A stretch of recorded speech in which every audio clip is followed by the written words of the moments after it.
नमस्कार। आज की बातचीत सुप्रीम कोर्ट में आज की हियरिंग के बारे में, क्योंकि हम सब इसके बारे में जानना चाहते हैं। आज अपनी सुबह के ब्रॉडकास्ट में, सुबह के फेसबुक लाइव में मैंने आपको बताया था कि सुप्रीम कोर्ट के बारे में क्या चिंताएं हैं, क्या क्या बातें हमारे मन में हैं जो चल रही हैं। आज सुप्रीम कोर्ट में फिर हियरिंग हुई, हियरिंग लंबी चली और उसके अंत में अभी बस 1 घंटा पहले ही सुप्रीम कोर्ट का ऑर्डर आया है। तो अब तक जो सारी बातें थी वो बातचीत के ऊपर आधारित थी। सुप्रीम कोर्ट पे क्या होता है कि जब हियरिंग होती है उस वक्त जजेस कुछ बात कहते हैं, लेकिन वो जजेस का ऑर्डर नहीं होता।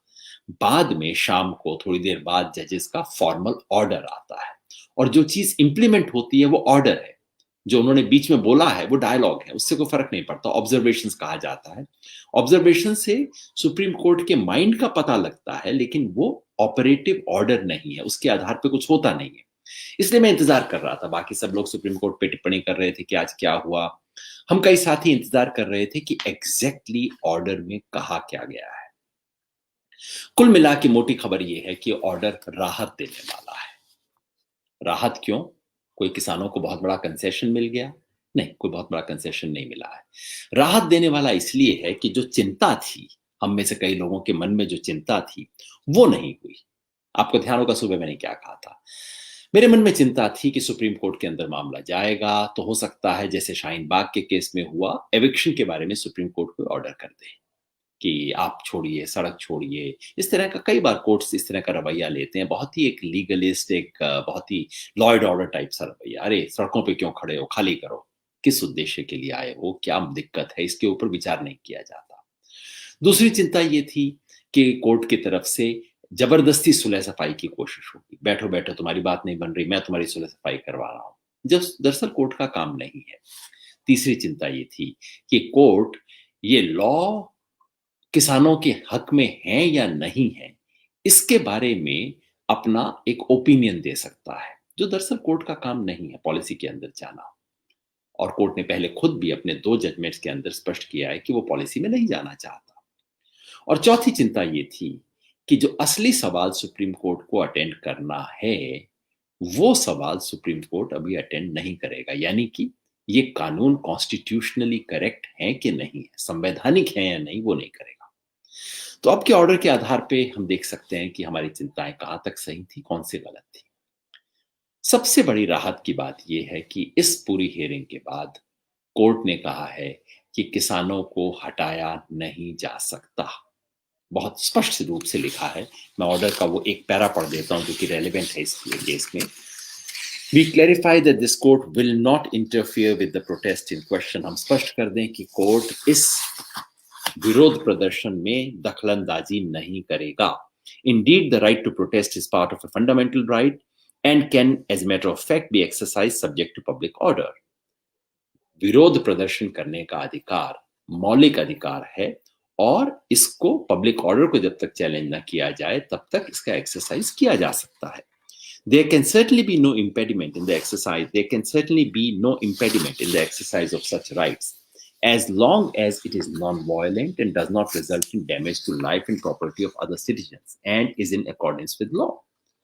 प्रोटेस्ट करने में इस कोई बाधा नहीं पहुंचाई जा सकती, इस हक को रोका नहीं किया जा सकता, कम नहीं किया जा सकता जब तक इसमें हिंसा ना हो, पब्लिक प्रॉपर्टी को डैमेज ना हो और दूसरे सिटीजन्स की लाइफ एंड प्रॉपर्टी को डैमेज नहीं किया जाए। यही बात तो किसान भी कह रहे हैं। सो वो कहते हैं we are of the view that at this stage the farmers' protest should be allowed to continue without impediment and without any breach of peace either by the protesters or the police. हमारा यह मानना है कि इस stage पर किसानों की protest को चलने देना चाहिए। इसमें किसी तरह की बाधा या शांति भंग ना पुलिस की तरफ से हो ना प्रोटेस्टर्स की तरफ से हो। मैं स्वागत करता हूं। मेरी चिंता थी कि सुप्रीम कोर्ट का ऑर्डर इससे खराब हो सकता है, लेकिन ऐसा नहीं हुआ। मैं सलाम करता हूं। कोर्ट ने वो सब बातें कही जो कही जानी चाहिए कि प्रोटेस्ट करना कोई खास, ये कोई कंसेशन नहीं है, कोई हम मांग नहीं रहे, ये हमारा हक है। इस देश का संविधान हमें हक देता है, ये कोई खैरात नहीं है। बस इतना मुझे ध्यान रखना है कि हिंसा नहीं हो, इतना ध्यान रखना है कि दूसरों को मैं कोई पब्लिक प्रॉपर्टी को डैमेज ना करूँ, ब्रीच ऑफ पीस ना हो, ये सब नहीं करना।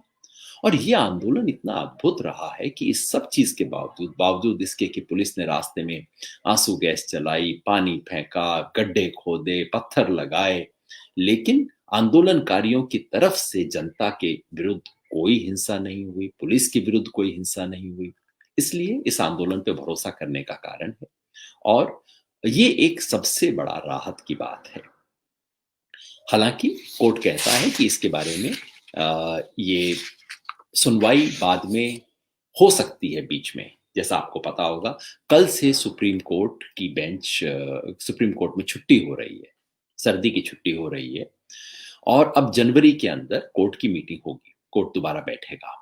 तो कोर्ट ने कहा है कि अब मामले को जनवरी में लेंगे, लेकिन साथ में एक छोटा-सा पुछल्ला जोड़ दिया है कि अगर वेकेशन बेंच का मतलब होता है कि जब कोर्ट की छुट्टियाँ होती हैं, तो छुट्टी के अंदर भी 2-3 जज, उनको छुट्टी नहीं होती, वो बैठते हैं और कोई भी अर्जेंट मैटर है, उसको सुनते हैं।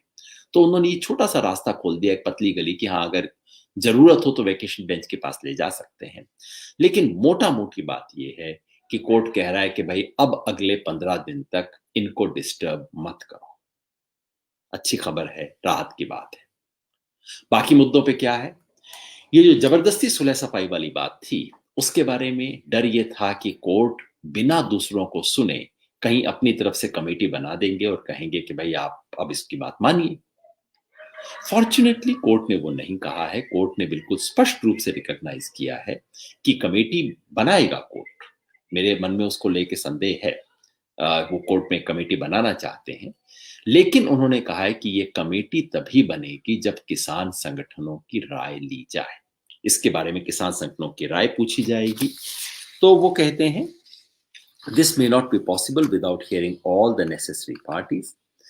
Till the parties come before us, it would be advisable to obtain suggestions about the constitution of the said committee from all the parties, which may be submitted by them on the date of the next hearing in the matter. Basically court कहता है कि हाँ, हम committee तो बनाएंगे, एक neutral लोगों की, वो कहते हैं to constitute a committee comprising independent and impartial persons including experts in the field of agriculture for the purpose. तो कोर्ट कहता है कि हम इंडिपेंडेंट इम्पार्शियल लोगों को कमेटी में बनाना चाहते हैं। अब इंडिपेंडेंट इम्पार्शियल कौन है, ये बिल्कुल नजरिए की बात है। एक नजरिए से देखें तो कोई व्यक्ति इंडिपेंडेंट है, दूसरे नजरिए से देखें तो वो लेफ्टिस्ट है, तीसरे नजरिए से किसी दूसरे के बारे में देखें तो वो राइटिस्ट है। खैर, कोर्ट इस पे कैसे सोचेगा मुझे नहीं पता, लेकिन फिलहाल कोर्ट ने कहा है कमेटी तो बनेगी, लेकिन कमेटी बनने से पहले जो तमाम किसान संगठन है उनकी राय ली जाएगी और कहा है कि अगली जब भी हियरिंग होती है जनवरी के महीने में, तब तक किसान संगठन इसके बारे में अपना ओपिनियन लेकर आए। बहुत बड़ा नुकसान नहीं है। दिक्कत कमेटी के बारे में यही है कि ये वो सवाल नहीं है जिसको 5 एक्सपर्ट लोग बैठ के तय कर सकें। इस सवाल में सबसे गहरा सवाल है कि इस देश में किसान की कीमत क्या है? क्या किसान इस देश का निर्माता है कि नहीं है? आप एग्रीकल्चर पॉलिसी के एक्सपर्ट कुछ होंगे जो बताएंगे कि इससे देश में एग्रीकल्चर ग्रोथ बढ़ जाएगा, इससे एक्सपोर्ट बढ़ जाएगा, इससे इन्वेस्टमेंट बढ़ जाएगा। दूसरे लोग कहेंगे, लेकिन इससे क्या किसान को फायदा होगा? असली सवाल यही है। इसलिए सवाल वो नहीं है जिसको एक्सपर्ट खाली तय कर सके।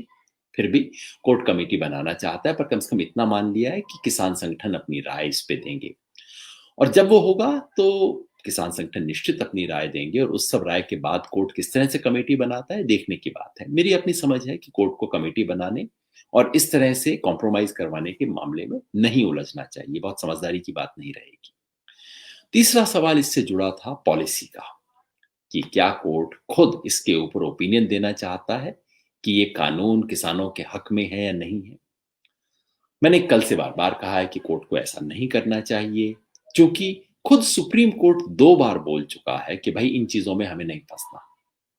जब एग्रीकल्चर के, बाकी तो बहुत चीजों में बोलते ही रहते हैं, एग्रीकल्चर के बारे में 2 बार सुप्रीम कोर्ट बोल चुका है। जब फार्मर सुसाइड वाला केस आया, सुप्रीम कोर्ट ने कहा पॉलिसी मैटर है, सरकार हैंडल करे।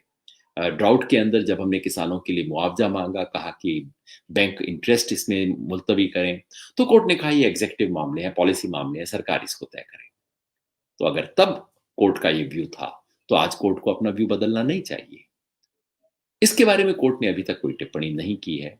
टिप्पणी नहीं की, वही मुझे अच्छा लगता है। चौथा सवाल कॉन्स्टिट्यूशन का, जो सवाल दरअसल कोर्ट को लेना चाहिए, क्या ये तीनों कानून संविधान सम्मत हैं? उनके बारे में कोर्ट अभी कुछ नहीं कहता, उसमें सिर्फ इतना ही कहा है कि अ, ये प्रोटेस्ट इन 3 कानूनों के खिलाफ हो रहे हैं और इन तीनों कानूनों के खिलाफ रिट पिटीशन है। The writ petitions challenging the said laws have been filed before this court and will be decided in due course. सिर्फ इतना कहा है कि इनके बारे में रिट पिटीशन फाइल हो गए हैं और ड्यू कोर्स यानी कि समय के हिसाब से, सामान्य प्रक्रिया के हिसाब से किए जाएंगे। अब ये सुन के मेरे को थोड़ा डर लगता है। डर इसलिए लगता है कि सामान्य प्रक्रिया के अंदर 370 आर्टिकल के बारे में जो कोर्ट में पिटीशन आई थी, उस पे आज तक विचार ही नहीं हुआ है। 1.5 साल हो गए हैं। अब तक कोर्ट ने हाँ ना मतलब हियरिंग शुरू नहीं की है। सिटीजनशिप एक्ट के बारे में लगभग अब ऑलमोस्ट 1 साल होने को आ गया है। सुप्रीम कोर्ट ने हियरिंग ही शुरू नहीं की है। तो इस सवाल पे हियरिंग जल्दी होगी नहीं होगी, अभी तो कुछ पता नहीं लग रहा। तो इसके बारे में चिंता है, क्योंकि जो काम करना चाहिए, एक काम है जो कोर्ट को करना चाहिए। इस सवाल पे कोर्ट को वर्डिक्ट देना चाहिए, एडजुडिकेट करना चाहिए, फैसला सुनाना चाहिए। और वो फैसला कि ये संवैधानिक है या संवैधानिक नहीं है, इसके बारे में सुप्रीम कोर्ट ने अभी कुछ नहीं कहा है। तो कुल मिला के समझिए, एक जो आशंका थी वो टल गई है, कम से कम अगले 10-15 दिन के लिए टल गई है। हालांकि जैसा मैंने कहा, कोर्ट का जजमेंट कहता है। आज मुख्य बात ये हुई कि जो 8 संगठन जिन्हें कोर्ट की तरफ से नोटिस गया था, उनमें से केवल एक आज वहां उपस्थित हुए, बाकी एक भी वो नहीं थे जो कि जिन्हें नोटिस गया। तो कोई भी उपस्थित नहीं हुआ, क्योंकि दरअसल किसी को नोटिस मिला ही नहीं था। अब 24 घंटे के अंदर किसान संगठनों के पास नोटिस पहुंच जाए, वो जवाब लेके आ जाए, कैसा होगा? तो कोर्ट ने इसकी इजाजत दे दी है कि इस बीच के समय में इसको नोटिस सर्व कर दिया जाए सभी किसान संगठनों को, उनको मिल जाएगा। और मुझे विश्वास है कि जैसे ही सर्व किया जाएगा, किसान संगठन सबसे पहले कहेंगे 8 का चुनाव आपने कैसे किया? यहाँ तो बहुत ज्यादा संगठन है जो इसका हिस्सा है, उन सबको शामिल करना होगा। तो ये सवाल सबसे शुरू में आएगा। तो कुल मिला के कोर्ट की तरफ से कोई जल्दबाजी में कोई बहुत नासमझी का फैसला नहीं हुआ है। आजकल तो यही बात कहना बहुत अच्छी बात होती है, कम से कम इसी में खुश हो जाते हैं। लेकिन अभी भी कोर्ट की दखलंदाजी से क्या असर पड़ेगा, उसके बारे में हम निश्चित नहीं हो सकते हैं। एक चीज कम से कम अच्छी हुई है कि कोर्ट ने मान लिया है कि इस देश में नागरिकों को प्रोटेस्ट करने का अधिकार है, और जो किसान कर रहे हैं वो अपने उस अधिकार को एक्सरसाइज कर रहे हैं। ये बहुत बड़ी बात है जो कि आज कही गई है। आमतौर पे आज से 10 साल पहले ऐसी बात कही जाती तो आप कहते अरे क्या हुआ, कौन सी बड़ी बात है, तो होना ही था ना। लेकिन आज कोर्ट ये भी कह दे, इसी में ही सलाम करने का मन करता है। इस बात से कोर्ट खुशी होगा या नहीं, कह नहीं सकते।